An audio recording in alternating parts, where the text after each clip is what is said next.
everyone. So this is Karthikeyan, biology faculty from SIMS Institute, Nanganallu. We'll be discussing NEET 2019 biology solutions. So before we get into discussion of biology solutions of 2019 paper, I would just like to give you a tip as in what you need to do after you complete a mock paper. See, the success lies in how you approach a paper. So most of us, what we do, we give our exams, we get the answer key, we just check the answers, and if we have got very good marks, like above our expectations, we have got a good score, we just keep it aside and we go and celebrate for some time.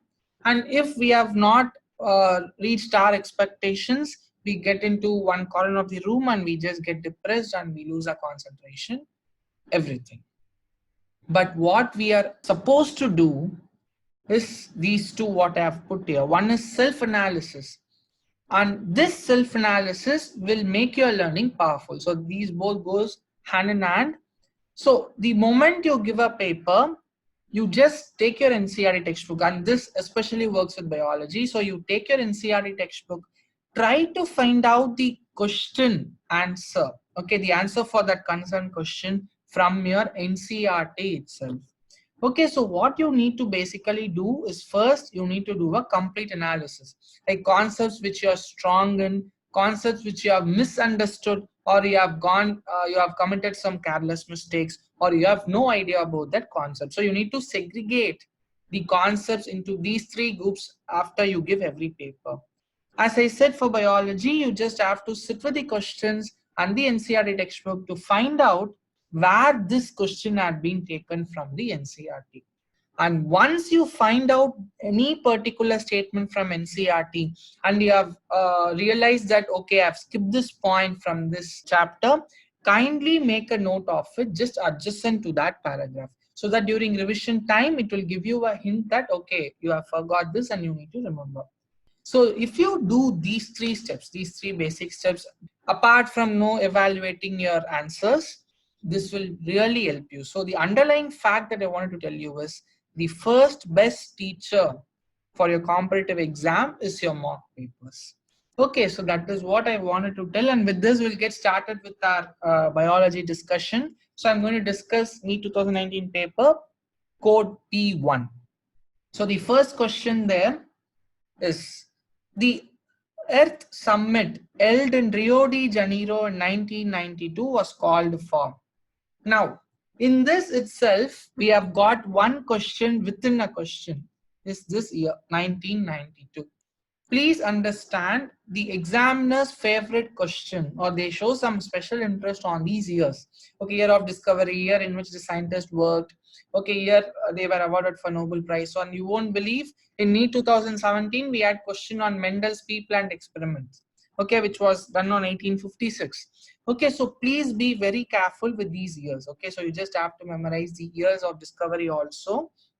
And so Earth Summit held in Brazil, that is Rio de Janeiro, was to what? So this was held in Brazil. Okay. It was for the conservation of biodiversity and sustainable utilization of benefits. Okay. The fourth option, again, it's a question in no, in this paper also we have got a question, and this is in environmental issues. For immediate steps to discontinue the use of CFCs, this was something called as your Montreal Protocol.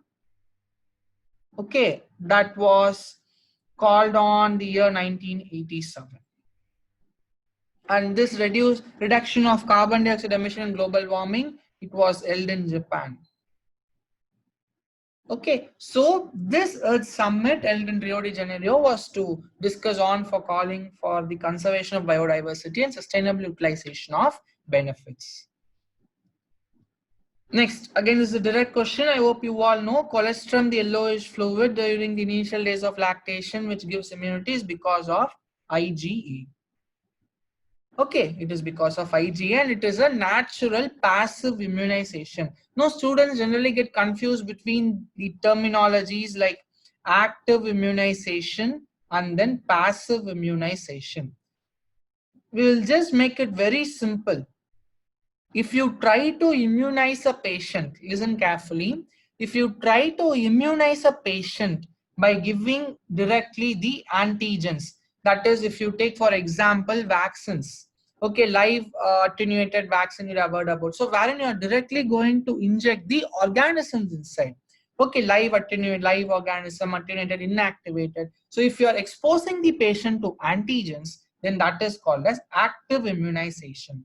If you are going to give antibodies, then that is your passive immunization. So the colostrum that mother gives during the initial days of lactation, it is imparting passive immunization. That too, it is natural passive immunity. So I just wanted to highlight on this point because most of the students get confused between these, and this is an important concept for NEET also. Okay, so please understand the difference between active and passive immunization. The next question: grass leaves curl inwards during very dry weather. Choose the appropriate one from the following. The answer for this question is flaccidity of bulliform cells. Again, this is a direct statement taken from NCERT. Now, what is the meaning of flaccidity? You all know when we talk about leaves and its water content, okay, we talk about two things, something called as turgidity or the turgor pressure, and we talk about flaccidity. When the osmotic pressure inside increases, okay, due to more amount of water content, the water molecules present inside is going to exert some pressure on the walls.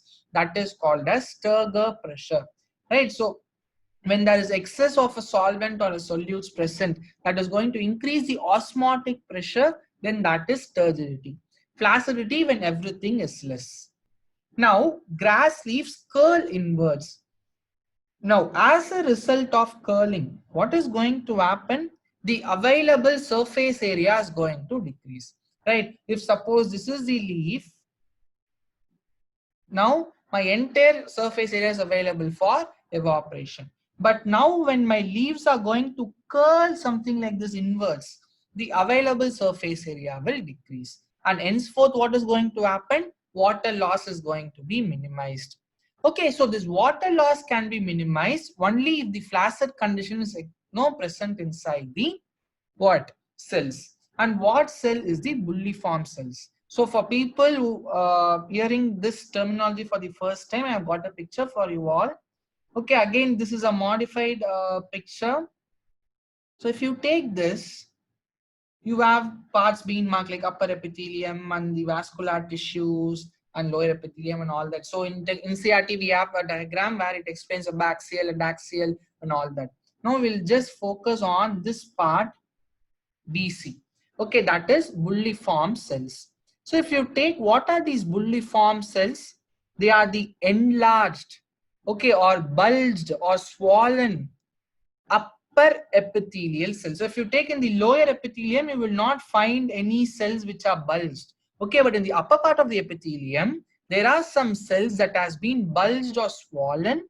Okay, and those cells are called as bulliform cells. Okay, so these large cells which are going to be colorless, okay, and which is going to be empty without any value, those are called as your bulliform cells.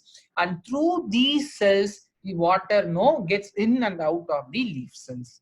Okay, so these bulliform cells are concerned with the transportation or the evaporation of water outside and for the water to get inside.